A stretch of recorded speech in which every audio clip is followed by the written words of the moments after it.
que ton cœur ne se trouble point. Depuis ces derniers temps, je reçois les appels téléphoniques venant de toutes parts au sujet de la vaccination contre le Covid-19. J'ai trouvé bon d'interroger Dieu sur la conduite à tenir devant cette préoccupation majeure. J'ai été donc conduit pendant 3 jours de chambre haute à examiner les Écritures et j'ai conclu ce qui suit.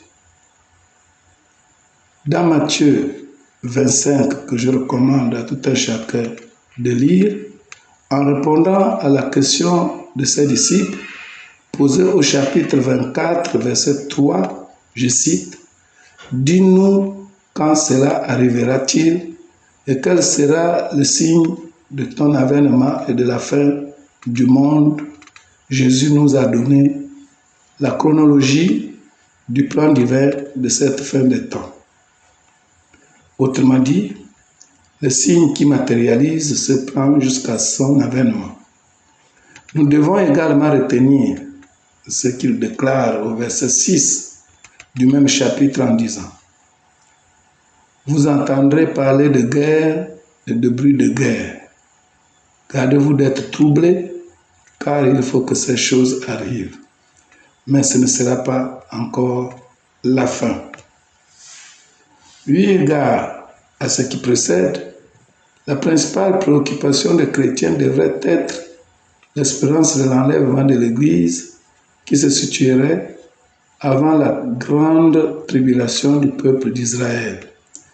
La vaccination ou bien la marque du chiffre de la bête est l'une des actions de cette tribulation et qui ne devrait pas inquiéter ou concerner les chrétiens nés de nouveau et qui ont la crainte de l'Éternel du simple fait qu'ils seraient déjà enlevés. Pour répondre à ceux qui s'interrogent au sujet de se faire vacciner ou non, et donc de démissionner du travail pour les travailleurs, à mon avis, cette question ne devrait pas se poser à ce niveau, mais au niveau de l'efficacité des vaccins qui sont proposés, qui semblent être encore au stade expérimental, suscitant ainsi chez beaucoup de personnes la crainte des effets indésirables, pouvant même entraîner la mort. La suite de la réponse de Jésus-Christ à ses disciples au verset 37 à 44 commande à ceux qui ne l'ont pas encore choisi comme Seigneur et Sauveur personnel de s'atteler à le faire, car il est la dernière hache de Dieu dont il fait allusion, dans laquelle nous trouvons la protection et la guérison de toute maladie. Quant à ceux qui croient l'avoir déjà fait, nous ne devons pas cependant oublier l'enseignement donné à l'Église internationale de Nazareth au mois de mars 2020 dans Nombre chapitre 21 et qui avait pour thème les serpents brûlants. Je considère pour ma part que le Covid-19 et ses vaccins sont au même titre que les serpents référés dans cet enseignement.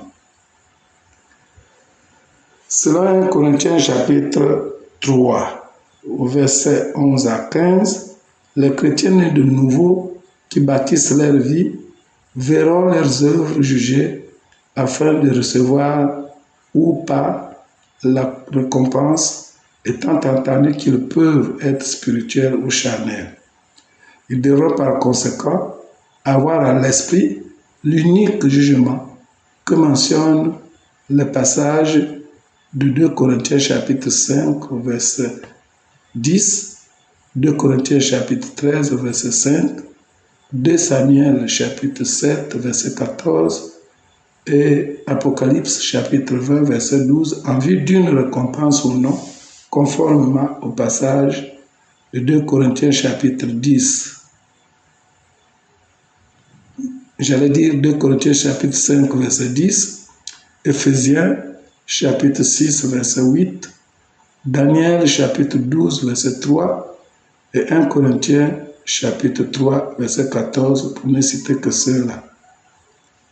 Pour conclure, Nous devons beaucoup travailler pour aider nos parents, amis et connaissances à se donner massivement à Jésus-Christ, l'unique raison de vivre ou de mourir en ces temps de la fin.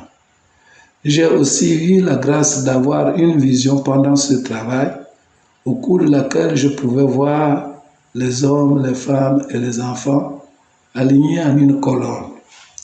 Ils passaient les uns après les autres devant un monsieur qui mettait sur le bras de chacun, au fur et à mesure qu'ils avançaient, un bandeau rouge sur lequel étaient marqués 5 chiffres représentant,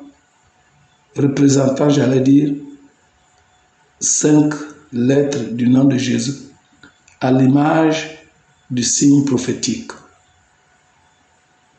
Je me trouvais aussi dans le rang et à un moment donné, c'est comme si je me suis décalé du côté gauche avec ceux qui me suivaient, laissant se former une autre rangée à droite. J'ai fait un signe de la main au premier qui était sur la rangée de droite d'avancer, car je me disais que je pouvais passer après lui et lui de me faire le même signe d'avancer en me disant qu'il y a un livre dans lequel il y a le nom, comme quoi personne ne pouvait prendre la place de l'autre.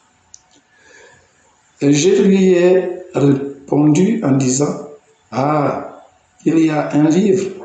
Il me dit, « Oui, il y a un livre. » Aussitôt, je suis sorti de la vision. Tout ceci après une première séquence assez brève au cours de laquelle j'avais une camionnette rouge immatriculée 1040 en blanc sur fond rouge.